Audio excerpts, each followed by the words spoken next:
Hello everyone, आप सभी लोगों का स्वागत है टीचिंग परीक्षा के आज के इस वीडियो में, जिसके अंदर में फ्रेंड्स हम लोग हमारा जो एसएसटी है, जिसमें आप लोगों के हिस्ट्री के क्वेश्चंस, पॉलिटिकल साइंस के क्वेश्चंस, ज्योग्राफी के, पेडागोजी के सारे क्वेश्चंस पूछे जाते हैं, उसको आज इस लेक्चर के अंदर में हम लोग कवर करने वाले हैं। मैं आप लोगों को बता दूं फ्रेंड्स कि इस सेशन के अंदर में मैं आपको क्वेश्चंस के साथ में एक्सप्लेनेशन भी दूंगा, जिससे कि आप लोग पूरी तरह से प्रिपेयर्ड हो जाओगे।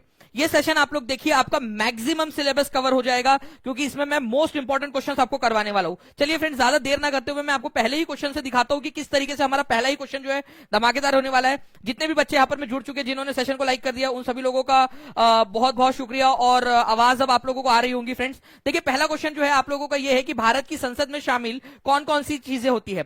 अब इस क्वेश्चन को आप लोग very very very important mark करेंगे आप लोग, क्योंकि बहुत ज्यादा इंपॉर्टेंट क्वेश्चन है ये आप लोगों का। ठीक है, इसके अंदर में बोला गया है कि prime minister, president and Rajya Sabha.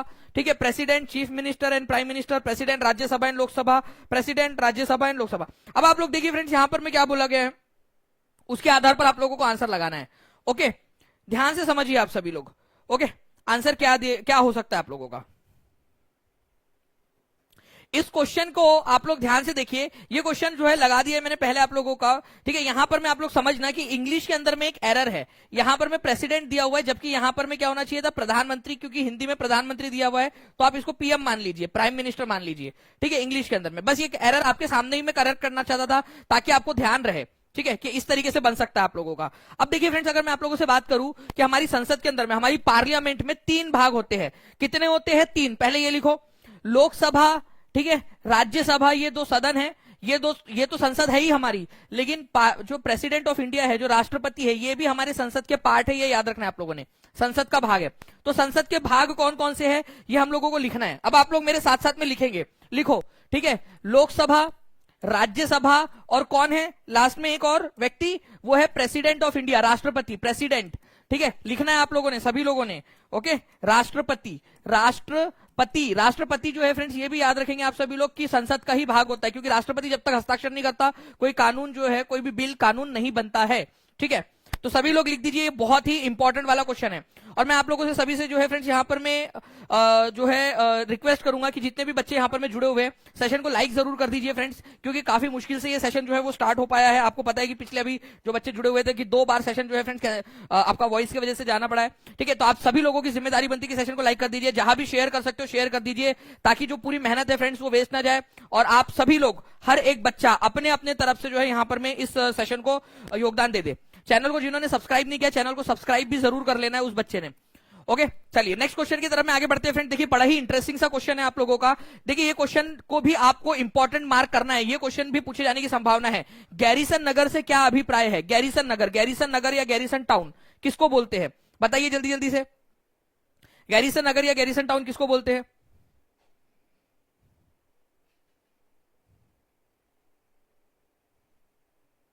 बिल्कुल, निरोवर फूड्स एंड ब्लॉग जी, आपके उसमें भी काम आ जाएगा, क्योंकि एनसीईआरटी बेस्ड है पूरा का पूरा।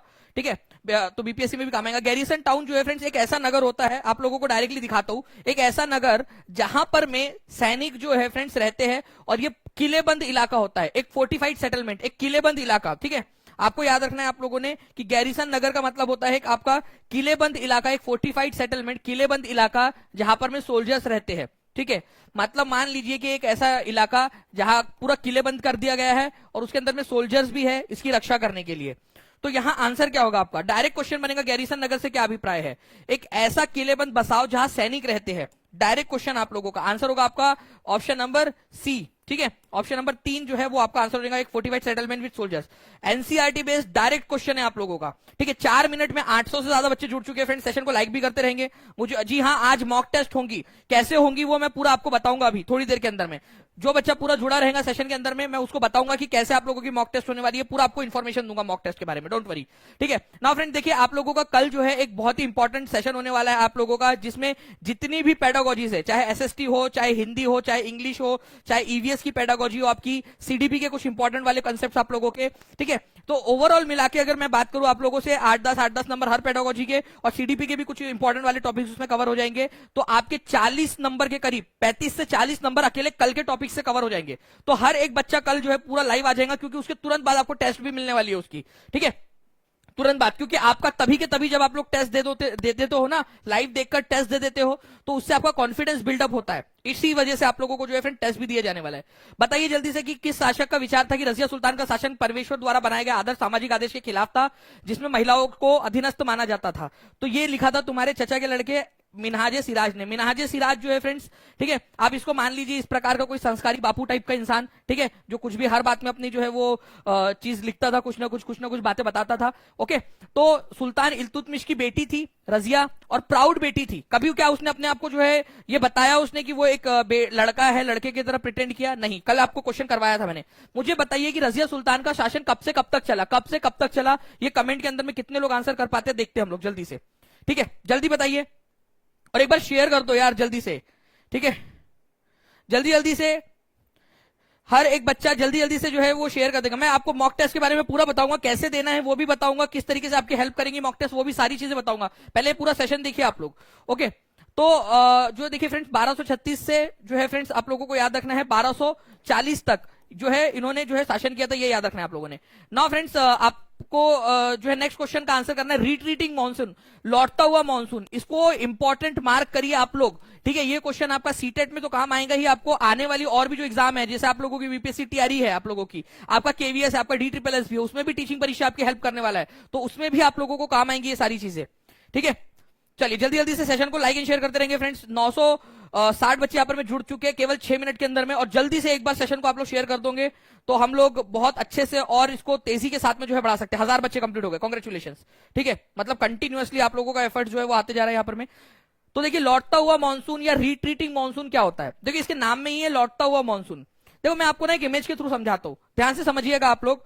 यहां पर मैं आप लोग देखिए फ्रेंड्स, हमारे भारत के अंदर में जो बारिश का सीजन होता है, ठीक है, वो जनरली जुलाई के महीने में स्टार्ट होता है, जून जुलाई के महीने के अंदर में, ठीक है, और आपका जो है फ्रेंड्स सितंबर तक चलता रहता है। तो बारिश का मौसम जो भारत में आता है वो आता है कहां से? ये बारिश का मौसम आता है साउथ वेस्ट से। कौन सा मौसम बोलते हैं भारत में जो बारिश आती है, वो कौन सी बारिश होती है? South west. लिखो सभी लोग। ठीक है, दक्षिण पश्चिमी मानसून इसको बोला जाता है भारत में जो बारिश आती है। अब ये बारिश जो है ये इधर साइड से आई, ठीक है, इस तरीके से बारिश आई। अब ये क्या होता है, घूम फिर के बारिश वापस जाने की कोशिश करती है, वापस जाने की कोशिश कर रही है।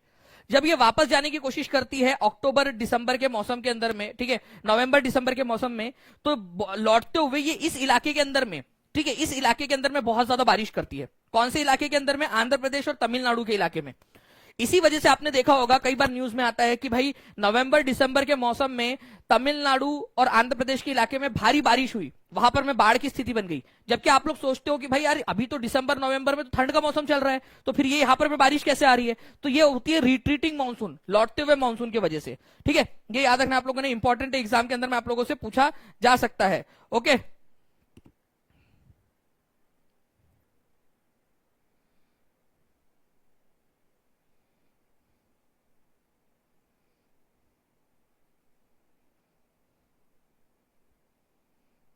चलिए, तो आप लोगों को ये समझ में आ गया फ्रेंड्स कि इसका आंसर क्या हो जाएगा? रिट्रीटिंग मानसून का मतलब होता है आप लोगों का, ठीक है, जो बारिश का पानी जो है आप लोगों का, ठीक है, ये आपने आंसर कर दिया। चलिए नेक्स्ट जो है फ्रेंड्स हम लोग यहाँ पर में नेक्स्ट क्वेश्चन की तरफ में आगे बढ़ते हैं। उससे पहले आप लोग बताइए कौन सा वाला तट होता है, ये भी बता देंगे आप लोग। कौन सा तट है जिसके बारे में बात हो रही है? तो ये होता है कोरोमंडल तट, क्योंकि ये वाला जो है ना आप लोगों का ये तट, यहां पर में जो तट है तमिलनाडु और आंध्र प्रदेश का, वो तट को क्या कहा जाता है? उसको कहा जाता है कोरोमंडल तट। इस तट का नाम है कोरोमंडल। तो आपसे दो प्रकार से ये सवाल पूछा जा सकता है। ये सवाल पूछा जा सकता है आप लोगों से फ्रेंड्स कि एक तो कहां पर में हो सकता है ये आप लोगों का, ठीक है, और दूसरा वाला सवाल मतलब कौन से राज्य में? तो आंध्र प्रदेश प्लस तमिलनाडु, ठीक है, आंध्र प्रदेश तमिलनाडु। और दूसरा वाला आपसे पूछा जा सकता है कौन सा तट? तो कोरोमंडल तट। सभी लोग लिखेंगे। ठीक है, रिट्रीटिंग मानसून की बारिश कहां पर में होती है और कौन से महीने में होती है? महीना भी लिखो आप लोग। ठीक है, नवंबर दिसंबर के महीने के अंदर में होता है, ये याद रखना है आप लोगों ने। ठीक है, इंपॉर्टेंट क्वेश्चन है।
Who was the writer of दादा भाई नौरोजी? ठीक है, ठीक है, कौन सी बुक उन्होंने लिखी थी दादा भाई नौरोजी ने?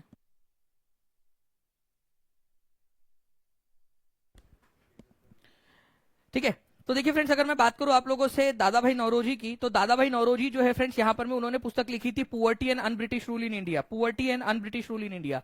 स्त्री पुरुष तुलना किसने लिखी थी? ये क्वेश्चन बहुत ही इंपॉर्टेंट है, ये पूछा जा सकता है आप लोगों से। स्त्री पुरुष तुलना किसने लिखी? तो स्त्री पुरुष तुलना जो है ताराबाई शिंदे ने लिखी थी। ताराबाई शिंदे ने लिखी थी, ये याद रखना है आप लोगों ने। ठीक है, अगर आप लोगों से पूछ लिया जाए स्लेवरी, जिसको आप लोग गुलामगिरी के नाम से भी जानते हो, गुलाम, ठीक है, गिरी पुस्तक के नाम से भी जानते हो आप लोग, गुलामगिरी, ये लिखी थी फ्रेंड्स महात्मा, ठीक है, ज्योतिराव फूले ने। ठीक है, तो ज्योतिराव,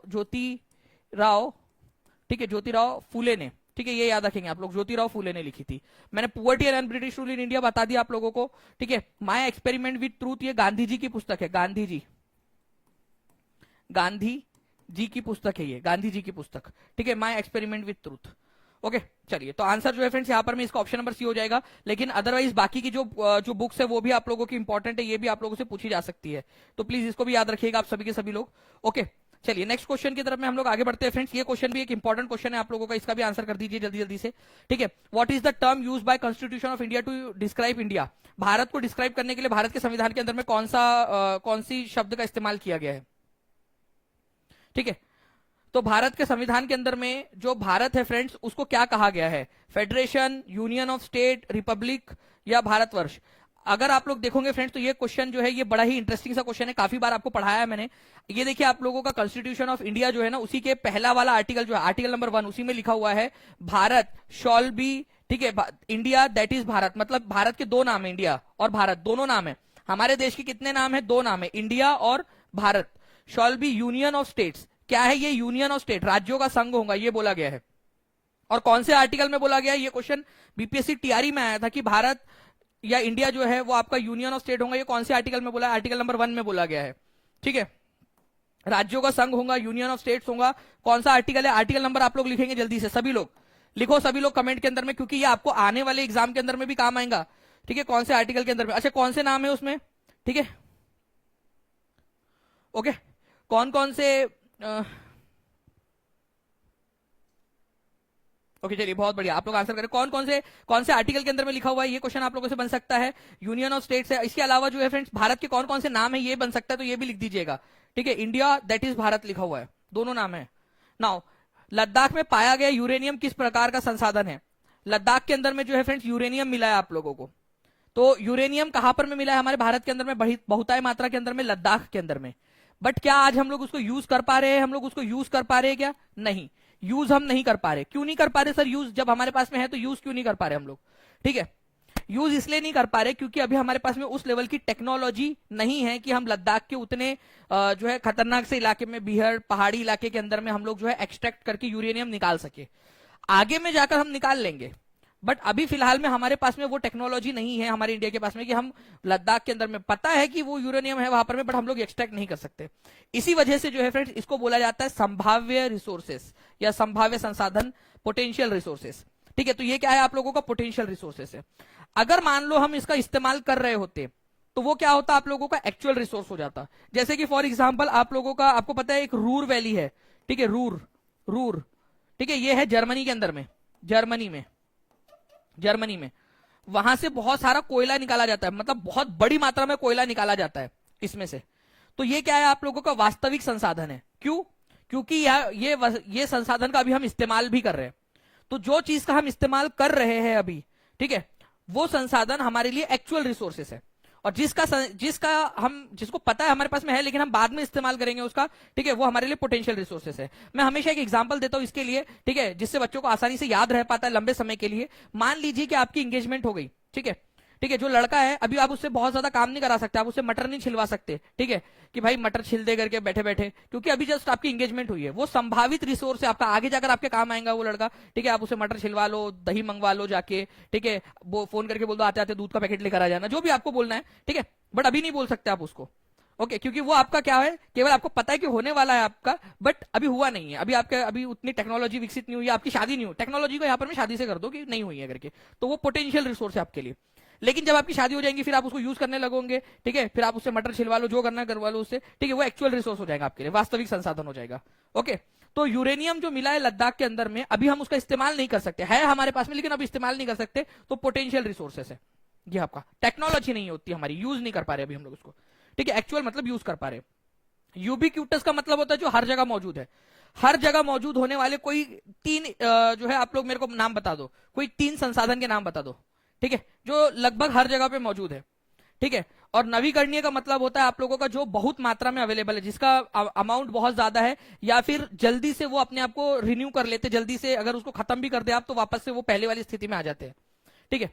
चलिए, तो पोटेंशियल रिसोर्स ऐसी जिसकी क्वांटिटी आपको पता है, ठीक है, आप लोगों को मे और मे नॉट भी आप लोगों को नोन क्वांटिटी, लेकिन आपको पता है कि वो रिसोर्सेस है, अभी आप उसको यूज नहीं कर पा रहे हो, लेकिन फ्यूचर में आप उसको यूज करोगे, ठीक है, ओके, फ्यूचर में आप उसको यूज करोगे। पोटेंशियल रिसोर्सेस, यूरेनियम जो लद्दाख में पाया गया आप लोगों का, वो आपका इसका एग्जांपल है, ये याद रखना है आप लोगों ने। ओके, नेक्स्ट क्वेश्चन जो है फ्रेंड्स आप लोगों का, ये आप देख सकते हो, उससे पहले मैं आपको बता दूं कि पेडागोजी की क्लास है कल आप लोगों की, संपूर्ण पेडागोजी, हर एक बच्चा जो है इसको लाइव देखेगा कल 5 बजे, और जो आपकी क्लास रहेंगी उसके तुरंत बाद आपको टेस्ट भी मिलने वाली है, तो इस क्लास को आप लोग अच्छे से देखिए, जल्दी जल्दी से सेशन को लाइक भी करते रहेंगे ताकि हम लोग जो है फ्रेंड्स और भी जो है अच्छे तरीके से इसको और हम लोग कर सके यहाँ पर में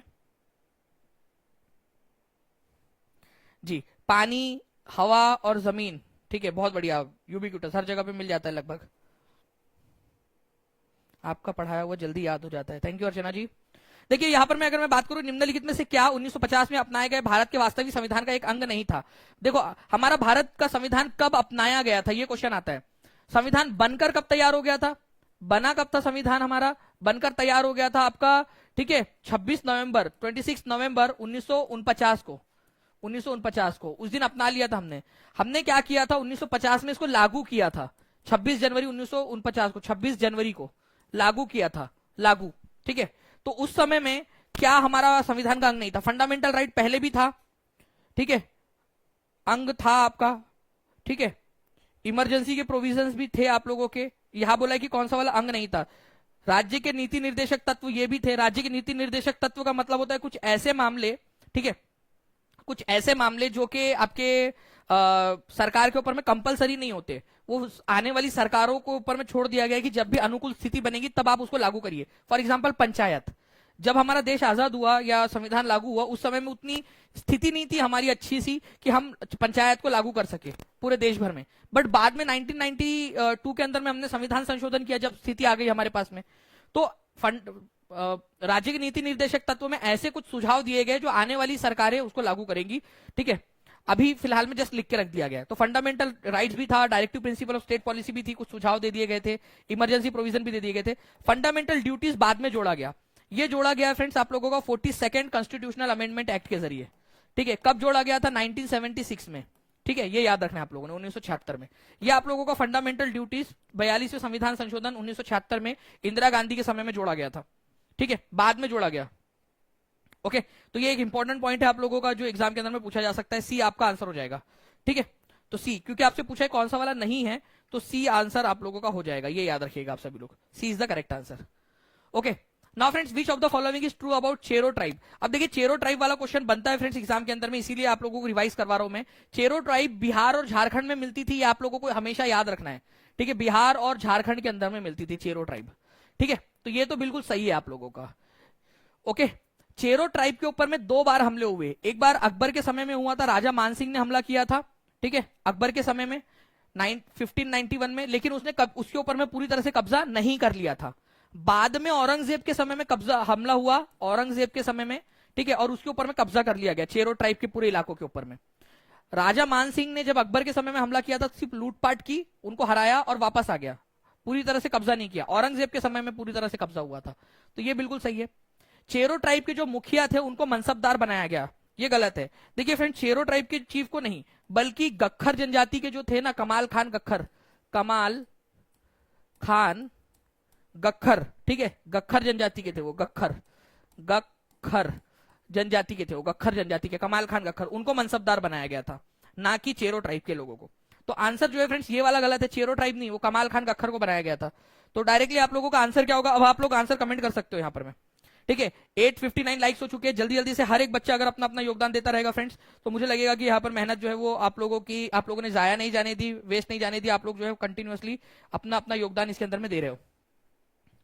चलिए नाउ फ्रेंड, नेक्स्ट क्वेश्चन की तरफ मैं आगे बढ़ने से पहले मैं आपको बता दूं, बिहार और झारखंड के अंदर में चेरो ट्राइब मिलती थी, ये याद रखना है आप लोगों ने। ठीक है, अब देखिए मैं आपको एक चीज बताता हूं, एक चीज याद रखना आप लोग, बहुत इंपॉर्टेंट वाली चीज है। ठीक है, ये पंजाब का इलाका है, यहां पर में पहले इस इलाके के अंदर में मैं बहुत इंपॉर्टेंट चीज बता रहा हूं, आप लोगों से पूछूंगा मैं अभी थोड़ी देर में। ठीक है, पंजाब के इस इलाके के अंदर में 13वीं 13th और 14th सेंचुरी के अंदर में, 13th और 14th सेंचुरी में, 13वीं और 14वीं शताब्दी के अंदर में, ठीक है, कौन सी जनजाति का शासन था यहां पर में? खोखर जनजाति का। ठीक है, खोखर जनजाति का शासन था, ये याद रखना है आप लोगों ने। मतलब खोखर जनजाति यहां पर में ज्यादा इन्फ्लुएंशियल थी। लेकिन मुगलों के समय में यहां पर में किसका ज्यादा प्रभुत्व बढ़ गया? पंजाब के इस इलाके के अंदर में, ठीक है, गख्खर जनजाति का प्रभुत्व बढ़ गया। ठीक है, बाद में तो दिल्ली सल्तनत के समय में खोखर जनजाति जो थी वो ज्यादा पावरफुल थी पंजाब के इस इलाके में। ठीक है, और बाद में मुगलों के समय में गख्खर जनजाति का प्रभाव यहां पर में बढ़ गया। और प्रभाव देखने के लिए मिलता भी है कि कमाल खान गख्खर, जो कि गख्खर जनजाति के मुखिया थे, उनको अकबर ने मनसबदार बना दिया था। ठीक है, तो ये 2 पॉइंट्स है जो आप लोगों ने याद रखने थे, इंपॉर्टेंट है, एग्जाम के अंदर में आप लोगों से पूछा जा सकता है। ठीक है जी, आज बिल्कुल आपकी टेस्ट होने वाली है, जितने भी बच्चे टेस्ट के लिए पूछ रहे हैं, आज आपकी टेस्ट होने वाली है। और टेस्ट जो है फ्रेंड, सब्सक्राइबर जिन लोगों ने चैनल को सब्सक्राइब कर लिया उन लोगों के लिए होंगी अगले 4 दिन तक, तो चैनल को सब्सक्राइब सभी लोग कर लेंगे। ठीक है, चलिए देखिए, अगर मैं बात करूं फ्रेंड्स, आपको बताना है कि प्रशांत महासागर, अटलांटिक महासागर, हिंद महासागर, दक्षिणी महासागर, अब ये जो क्वेश्चन मार्क दिया है इसके जगह पे क्या आएगा ये बताना है आपको।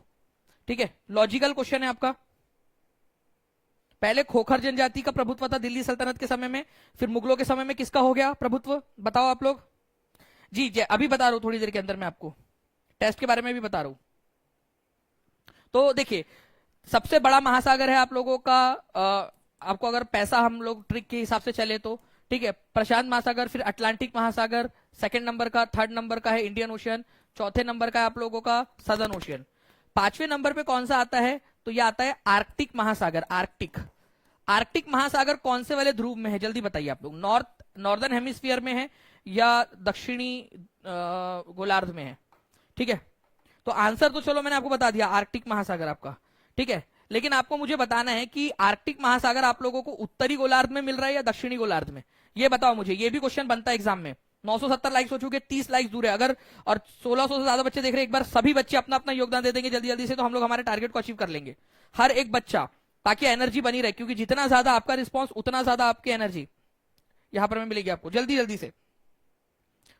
देखिए फ्रेंड्स, अगर मैं बात करूं, आर्कटिक ओशन आपका नॉर्थ पोल के पास में है, तो नॉर्दर्न हेमिस्फीयर के अंदर में, उत्तरी गोलार्ध के अंदर में आर्कटिक ओशन, ये याद रखना है आप लोगों ने। ओके, सदर्न ओशियन जो है फ्रेंड्स आप लोगों ने याद रखना है, ये अंटार्कटिका को घेरे हुए है, इसी वजह से सदर्न ओशियन को अंटार्कटिका ओशियन भी बोला जाता है। ठीक है, मैं एक्स्ट्रा पॉइंट बता रहा हूं आप लोगों को, ये सदर्न ओशियन जो है, दक्षिणी महासागर, इसको अंटार्कटिका ओशियन भी बोलते हैं। अंटार्कटिका क्यों बोलते, जल्दी से मेरे को, अंटार्कटिका ओशियन भी बोलते हैं इसको, क्यों बोलते जल्दी से कमेंट के अंदर में बता देंगे आंसर। ठीक है, अभी मैंने बताया, मेरे साथ में रिवाइज करते जाओ आप लोग, मेरे साथ साथ में आप लोग जब आप बोलते जाओगे ना, तो आप लोगों को ऑटोमेटिकली सारी चीजें याद होती जाएगी, बोलते जाइए जल्दी जल्दी से। क्यों?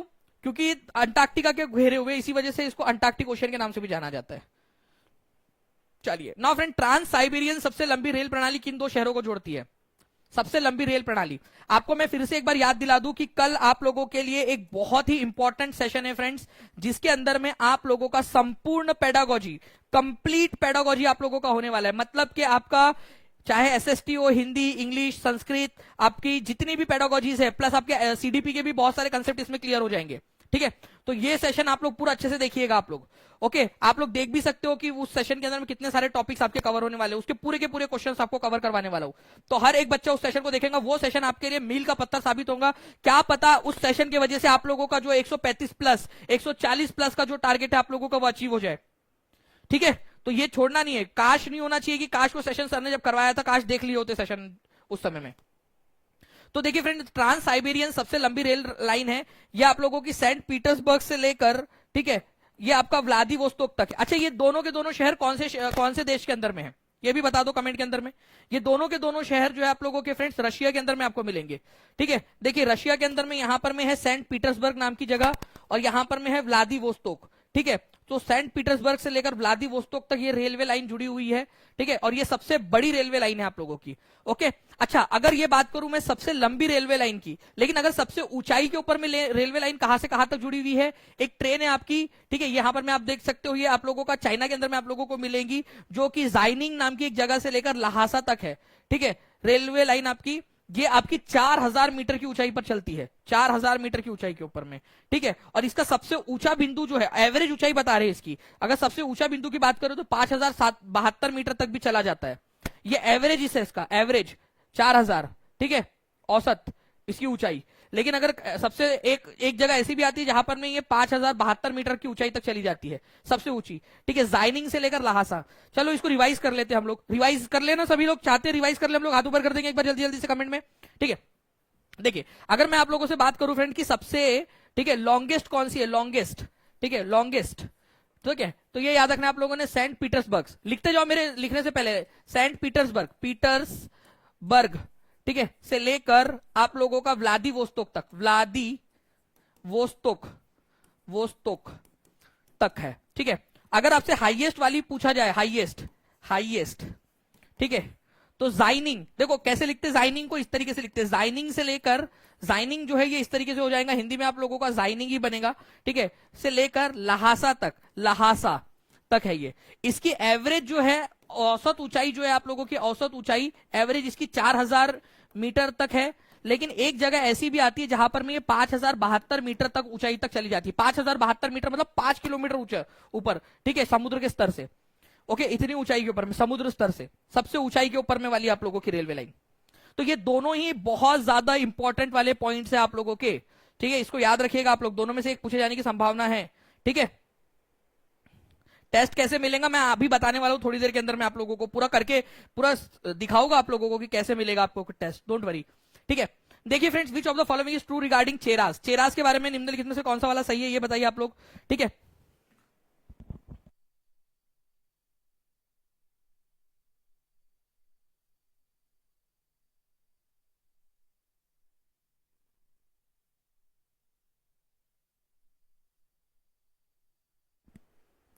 जी, अच्छा मुझे एक बात बताओ आप लोग, इस क्वेश्चन का आंसर करते करते एक बात बताना आप लोग, ठीक है, कि अगर आप लोगों को जंग की तैयारी करनी है तो जंग की तैयारी जो है उसके अंदर में कैसे होनी चाहिए, मतलब जंग की तैयारी थोड़ी टफ होनी चाहिए या जंग ज्यादा टफ होनी चाहिए, तैयारी ज्यादा जो है मुश्किल हो या एक्चुअल वाली जंग ज्यादा टफ हो, आपको क्या लगता है किसमें आपके जीतने के चांसेस ज्यादा रहेंगे, ठीक है, आप लोग बता देना, तब तक मैं देखता हूं।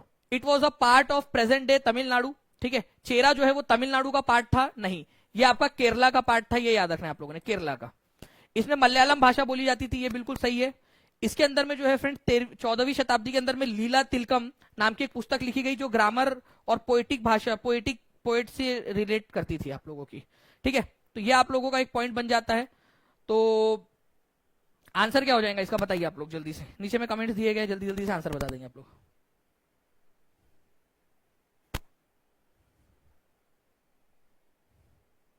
तो 2 और 3, मतलब यहां पर ऑप्शन नंबर सी में जो आंसर दिया है ना वो आप लोगों का आंसर हो जाएगा, 2 और 3 के अंदर में सी इज द करेक्ट आंसर, ठीक है। क्या होना चाहिए, तैयारी टफ होनी चाहिए, ठीक है। और कोई है यहां पर में सर तैयारी ज्यादा टफ होनी चाहिए, तैयारी टफ होनी चाहिए, जंग में कोई बड़ा नहीं हरा नहीं सकेगा, बिल्कुल। और भी बताइए आप लोग जितने भी लोग हैं, और भी जिनके भी कोई विचार हो तो बताते जाएंगे आप लोग यहाँ पर में, ठीक है, तब तक मैं ये समझा रहा हूं आप लोगों को। तो देखिए फ्रेंड, चेरा जो किंगडम था, ठीक है, उसको चेरा किंगडम ऑफ महोदयपुरम कहा जाता था, उसका ऑफिशियल नाम था चेरा किंगडम ऑफ महोदयपुरम। ये आपको ये इधर में केरल वाले इलाके में मिलेगा, आज के केरल वाले इलाके में। वहां की भाषा क्या थी, वहां की भाषा थी मलयालम, ठीक है, और मलयालम ही वो भाषा है जिसके सबसे पुराने आपको वहां पर में रीजनल लैंग्वेज के सबूत मिलते हैं मलयालम भाषा के। वैसे मलयालम भाषा में भी काफी सारी चीजें संस्कृत से उधार ली गई है, ठीक है। इवन जो है फ्रेंड्स आप लोगों का जो सबसे पुराना मलयालम भाषा का आपको वर्क मिलता है 12वीं शताब्दी का है, ठीक है, वो भी संस्कृत से ही कई सारी चीजें उसके अंदर में उधार ली गई, मतलब संस्कृत से जो है इंस्पायर होकर उसमें लिखी गई है। लेकिन जो लीला तिलकम नाम की पुस्तक है ये 14वीं शताब्दी में लिखी गई थी, जो ग्रामर और पोयम की पुस्तक है, ग्रामर और पोयम की पुस्तक, लीला तिलकम ग्रामर और पोयम की पुस्तक, ठीक है। अब देखिए फ्रेंड्स, यहां पर में काफी सारे जो बच्चे हैं वो अलग अलग आंसर्स लगा रहे हैं कि तैयारी होनी चाहिए, ठीक है, तैयारी जो है वो टफ होनी चाहिए। जंग के मैदान, अगर आपको जंग में भेजा जाए तो आपको तैयारी टफ करनी चाहिए, ठीक है। जंग आपको आसान लगने लगेगी, तैयारी ज्यादा टफ होनी चाहिए, तैयारी टफ होनी चाहिए, ठीक है। तैयारी जो है बहुत हाई लेवल की होनी चाहिए, हाई लेवल की, ताकि आपको वो ज्यादा आसान लगे। तो इसी वजह से जो है फ्रेंड्स, आप लोगों की जो टेस्ट होने वाली है ना आप लोगों के लिए, उसको ध्यान में रखते हुए हम क्या करने वाले हैं, ताकि आप लोगों को आपका पेपर ज्यादा आसान लगे, जो आपको जो समय दे रहे हम लोग वो देंगे 8 PM से लेकर, ठीक है, आप लोगों का 10 PM तक। एग्जाम में आपको कितना समय मिलता है? एग्जाम में आपको कितना समय मिलता है? आपको मिलता है 2.5 घंटा, लेकिन कई सारे बच्चे 2.5 घंटे भी पूरा नहीं कर पाते, ठीक है, मतलब 2.5 घंटे में भी पेपर पूरा नहीं कर पाते, ठीक है। थैंक यू प्रियंका जी, ठीक है। तो 2.5 घंटे में भी पूरा पेपर नहीं कर पाते, क्यों? क्योंकि उन्होंने तैयारी उसी हिसाब से की हुई होती है, एकदम H to H करके 2.5 घंटे। तो फ्रेंड्स यहां पर मैं अगर आपको बताऊं कि अगर आप पहले से 4 दिन तक, आज से 4 दिन तक अगर आप लोगों ने लगा दिया अपने आप को, ठीक है, एकदम ओके, आप लोगों ने अपने आप को कि भाई 2 घंटे में मैं पूरी जान लगा दूंगा, चाहे पूरा पेपर ना कर पाऊं लेकिन जान लगा दूंगा पूरा 2 घंटे में करने में, आपको नहीं लगता कि आप लोग जो है फ्रेंड्स यहां पर मैं बहुत अच्छे से कर पाओगे? जल्दी से बताइए कितने लोग मानते हैं इस चीज को, ठीक है, कितने लोग इस चीज को मानते हैं? पूरे 150 क्वेश्चन होंगे, पूरे 150 क्वेश्चन होंगे, ठीक है। तैयारी तूफानी होनी चाहिए, कितने लोग इस चीज को मानते हैं? आज आपको टफ लग रहा होगा कि सर नहीं 2.5 घंटे, लेकिन बात मानिए मेरी, ठीक है, एक्सपीरियंस के आधार पे बोल रहा हूं आप लोगों को। इतने 2011 से जब से बच्चे वो सीटें चालू है ना, तब से मैं देखता आ रहा हूं, हर बार यही वाला नाटक होता है बच्चों का कि सर पेपर के लिए समय नहीं मिल पाया। कोशिश तो करो, एक बार मेरे बोलने पर कोशिश करो, देखो कि कितना आता है आपको। देखना एग्जाम के अंदर में मेरी बात याद आएगी आपको, एग्जाम में दानिश सर याद आएंगे कि दानिश सर ने बोला था, सही बोला था, हम पेपर सही में पूरा करके आ पाए, ठीक है, ओके। तो ये आप लोगों को करना, मैं आपके लिए री अटेम्प्ट भी रख दूंगा उसके बाद में, ठीक है, आप लोगों का, ताकि आप उसको री अटेम्प्ट भी कर पाए इस टेस्ट को। लेकिन पहले आप लोग एक बार पूरा अच्छे से करके देखिए, 8 बजे से पूरा का पूरा टेस्ट आपका कैसे करना है वो भी मैं आपको बता देता हूं अभी थोड़ी देर में। पहले आप लोग ये सेशन देखिए पहले, ठीक है, मैं आपको बताता हूं। सेशन को लाइक कर देंगे और चैनल को जिन्होंने सब्सक्राइब कर लिया है उन्हीं बच्चों के लिए है ये पूरा का पूरा, तो चैनल को सब्सक्राइब जरूर कर लेना आप सभी लोगों ने, ठीक है। चेक कर लीजिए कि क्या ऐसा तो नहीं है कि कोई बच्चा छूट गया हो जिन्होंने चैनल को सब्सक्राइब नहीं किया है, ठीक है। तो देखिए, कौन सा शासक अपने सैनिकों को टोकन मुद्रा से वेतन देता था? मतलब सोने चांदी की ना होकर धातुओं से निर्मित होती थी। इस सस्ती मुद्रा का प्रयोग लोगों द्वारा तमाम कर चुकाने के लिए किया गया और यही नीति असफल हुई। मतलब लोगों को बोला गया कि सोना चांदी के बराबर की जो वैल्यू है उसी के बराबर आप जो तांबा और जो पीतल है, जो आपका कांसा है, उसको उसी के बराबर यूज करो। अब सोना और चांदी जो होता था उसकी अपनी खुद की भी वैल्यू होती थी, अगर मानो करेंसी ना चले तो उसको पिघलाकर उसके जेवर बनाए जा सकते थे, उसको बेचा जा सकता था। लेकिन उसी की कीमत के बराबर के आपके नए सिक्के जारी कर दिए गए, टोकन करेंसी। फॉर एग्जाम्पल, आज मान लीजिए ये टोकन करेंसी आज हम लोग इस्तेमाल करते हैं, ये जो है 2000 रुपए का नोट है फॉर एग्जाम्पल। अब तो वैसे बंद हो गया ये, लेकिन फिर भी मान लो, क्या ये कागज का टुकड़ा जो है इसकी 2000 रुपए की कीमत है क्या? हाँ या ना आप बताओ। क्या अगर आपका सरकार ने बोल दिया कि भाई ये 2000, ये नोट है, आप जो है मान लो जापान चले गए, क्या ये नोट 2000 रुपए में 2000 रुपए कीमत का जाएगा क्या? हाँ या ना आप बताइए, 2000 रुपए की कीमत का जाएगा क्या? नहीं जाएगा 2000 रुपए की कीमत का। क्यों नहीं जाएगा? क्योंकि उस कागज के टुकड़े की 2000 रुपए कीमत नहीं है, ठीक है, उस कागज के टुकड़े की कीमत 2000 रुपए नहीं है। वही अगर ये सोने का 2000 रुपए के सोने का बना हुआ होता तो शायद आप उसको वहां दे देते तो वो लोग ले लेते, क्योंकि उनको पता है कि यार ये सोने को पिघलाकर हम 2000 रुपए वसूल कर लेंगे, ठीक है। तो वही चीज हुई कि भाई इन्होंने क्या किया कि सस्ती जो चीज थी आज हम लोग एक्सेप्ट कर लेते, क्योंकि आज हमको एक्सेप्ट हो गया, हमको हमारी सरकार पे भरोसा है, ठीक है, आज हमने एक्सेप्ट कर लिया इसको, इस करेंसी को, टोकन करेंसी को। उस समय लोगों के अंदर में ये उसको लेकर एक्सेप्टेंस नहीं था। लोग जो है नकली मुद्राएं छापने लगे थे धातुओं की। तो मोहम्मद बिन तुगलक जो था उसने ये टोकन करेंसी लेकर आया था। वैसे आज हमारे भारत में हम लोग टोकन करेंसी इस्तेमाल करते हैं, फिएट करेंसी भी उसको बोला जाता है, लेकिन आज कोई दिक्कत नहीं होती, हम लोग आसानी से कर रहे। उस समय में पहली बार था, ये लोगों के लिए नया नया सिस्टम था, लोगों ने उसके तोड़ निकाल लिए थे, प्लस उसका मैनेजमेंट सही से नहीं हो पा रहा था, इस वजह से ये नीति असफल रही। लोग जो है क्या कर रहे थे, नकली सिक्के छापने लगे थे घर पे, वो अपने टैक्स जो है इससे देते थे, जो सस्ती वाली मुद्रा थी, और जो सोना चांदी वाला था वो अपने पास में जमा करके रख लेते थे, ठीक है। तो ये इस वजह से ये नीति असफल हो गई और मोहम्मद बिन तुगलक को ये जो फैसला था ये वापस लेना पड़ा टोकन करेंसी का। तो टोकन करेंसी किसने लेकर आई थी? मोहम्मद बिन तुगलक ने, ये याद रखेंगे आप लोग। आज हम लोग टोकन करेंसी इस्तेमाल करते हैं। आज आपका 100 रुपए का भी नोट है मान लो, तो वो कागज का टुकड़ा 100 रुपए का थोड़ी है, ओके, लेकिन फिर भी हम लोग यूज कर लेते हैं उसको। तो पीपल जो है, जो जनता थे, उनको इनके ऊपर में ट्रस्ट नहीं था, ये कॉइन्स के ऊपर में, जो टोकन करेंसी वाले कॉइन्स थे उनके ऊपर में, ठीक है। और इसके अलावा इनको काउंटर फिट किया जा सकता था, मतलब बड़ी आसानी से इनके नकली सिक्के, जाली सिक्के बनाए जा सकते थे, और लोगों ने बनाना स्टार्ट कर लिया था। सोने चांदी के सिक्के वो बचाकर रख लेते थे, और जो टोकन करेंसी थी उसी से टैक्स देते थे, और वो भी अपने घर में ही छाप लेते थे वो लोग, ठीक है। चलिए, किस क्षेत्र को विश्व के बाग के रूप में जाना जाता है, ये बताएंगे आप लोग।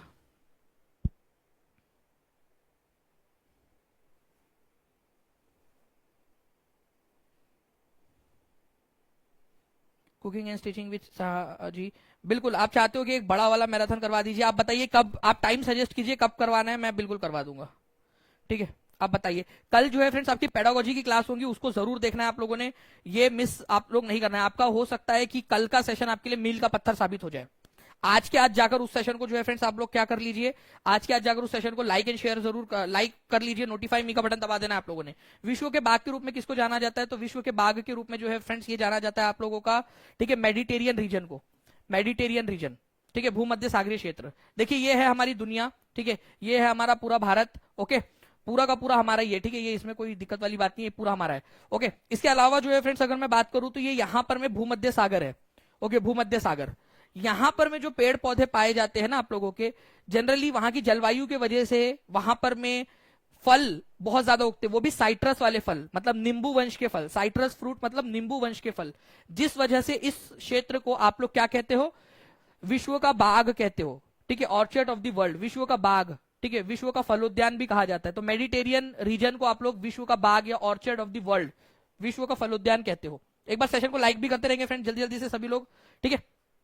तो ऑर्चर्ड ऑफ द वर्ल्ड, ये याद रखना, यहाँ पर में समर जो है बहुत ज्यादा ड्राई होता है, और बहुत कम वर्षा यहाँ पर में होती है, ठीक है। अच्छा मुझे एक बात बताओ, कितने लोग जो है, जो है पूरे के पूरे मेरे साथ में 5 बजे से लेकर, ठीक है, रात के 12 बजे तक एक दिन दे सकते हो आप लोग, पूरा का पूरा 12 AM तक, एक दिन पूरा, 5 बजे से लेकर रात के 12 बजे तक, कितने लोग दे सकते हैं? अगर आप दे सकते हो तो मुझे बताइएगा, ठीक है। आप लोग पहले से खाना बना के रख सकते हो, तो मैं आप लोगों को प्रॉमिस करता हूं कि मैं आपके लिए ये पूरे के पूरे 7 घंटे जो है, ठीक है, पूरा का पूरा आपका सिलेबस 21 बार में आप लोगों का पूरा कवर करा दूंगा, और वो भी बिल्कुल पहले क्वेश्चन से लेकर, पहले नंबर की लाइन से लेकर आखिरी नंबर की लाइन तक। लेकिन हर बच्चा मुझे प्रॉमिस करेगा, पहले यहां पर मैं, मेरे को आप लोगों का 1700 के 1700 लाइक्स दिख जाने चाहिए, तब मुझे समझ में आएगा कि भाई उस समय में जो भी बच्चे रहेंगे वो पूरा का पूरा अपना योगदान देंगे। जैसे यहाँ 1700 बच्चे देख रहे हैं, जल्दी से, ठीक है।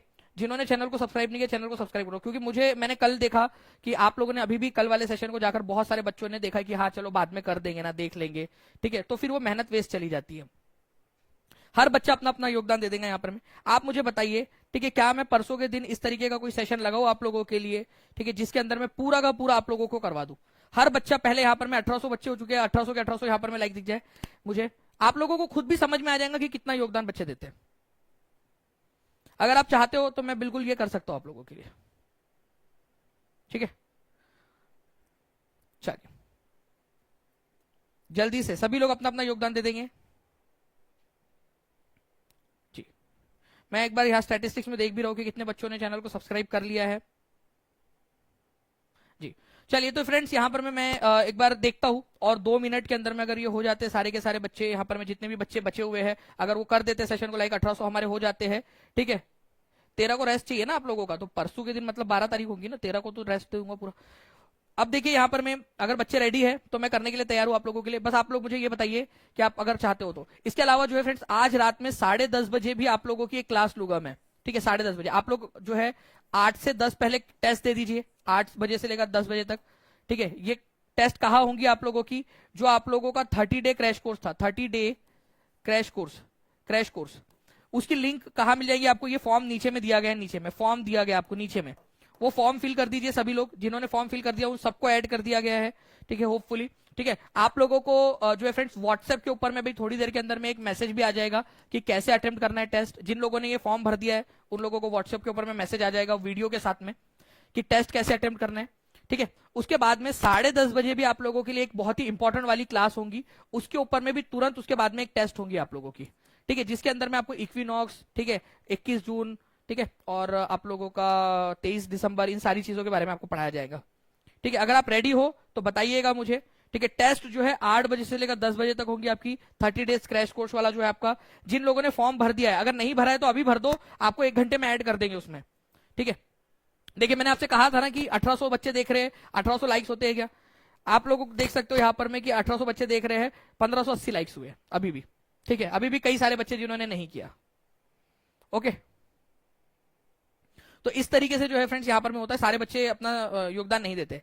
इसके अलावा कल जो सेशन है, ठीक है, उसको भी पूरा देखिएगा आप लोग, उसके अंदर में भी मैं आपको सारा का सारा करवा दूंगा। अभी आप लोग जो है थोड़ा सा जल्दी से रेस्ट कर लीजिए, जिसको भी खाना वगैरह बनाना है वो खाना बना लीजिएगा, और जो भी काम करना है सुसु वगैरह करके आना है आप लोग आ जाइए जल्दी से जाकर, ठीक है। और 8 बजे जो है तुरंत ऐप के ऊपर में आप लोगों ने आ जाना है, 8 बजे डॉट 8 बजे आपकी क्लास स्टार्ट हो जाएंगी, आपकी वो टेस्ट स्टार्ट हो जाएंगी 8 बजे, एकदम 8 बजे। 8 बजे से पहले मत वो टेस्ट को ओपन करने की कोशिश करना, 8 बजे टेस्ट को ओपन करने की कोशिश करना, 8 बजे खुल जाएगी। अगर ना खुले तो ऐप को बंद करके फिर से स्टार्ट करना, खुल जाएगी। एक ही जगह है आपका 30 डे क्रैश कोर्स। कहाँ मिलेगा आपको? आपको व्हाट्सएप पर अभी थोड़ी देर में आपको व्हाट्सएप के ऊपर में मैसेज भी आ जाएगा सभी को, आपने अगर व्हाट्सएप वाला नंबर डाला होगा अपना तो, ठीक है। अगर कोई दिक्कत आ रही हो तो आपको आपको आपके जो ऐप आपने डाउनलोड कर लिया है, आपके ऐप के अंदर में भी आपको वो डाल देंगे हम लोग, ठीक है। ऐप के अंदर में भी आप लोगों को जो मैसेज होता है चैट के अंदर में डाल देंगे आप लोगों के लिए, हर संभव चीज जो आपके लिए की जा सकती है वो कर देंगे। तो सभी बच्चे, ठीक है, तब तक फॉर्म भर दीजिए और थोड़ा सा रिवीजन कर लीजिए, थोड़ा रिलैक्स कर लीजिए, पानी वगैरह पी के आ जाइए। और हम लोग 8 बजे टेस्ट स्टार्ट करते हैं और फिर 10:30 बजे आप लोगों की एक और क्लास है, वो भी हम लोग करेंगे। और जितने भी बच्चे चाहते हैं 7 घंटे की क्लास हो, वो मुझे कमेंट करके जरूर बताइएगा, ठीक है। मैं देखूंगा कि क्या आप लोग सच में जो है फ्रेंड्स अपना अपना रिस्पॉन्स दे रहे हैं यहाँ पर में। ओके, चलो, thank you very much, take care and bye, god bless you all, thank you very much, ठीक है। आप लोगों की 8 बजे की टेस्ट के लिए आपको बहुत सारी शुभकामनाएं, thank you, all the best.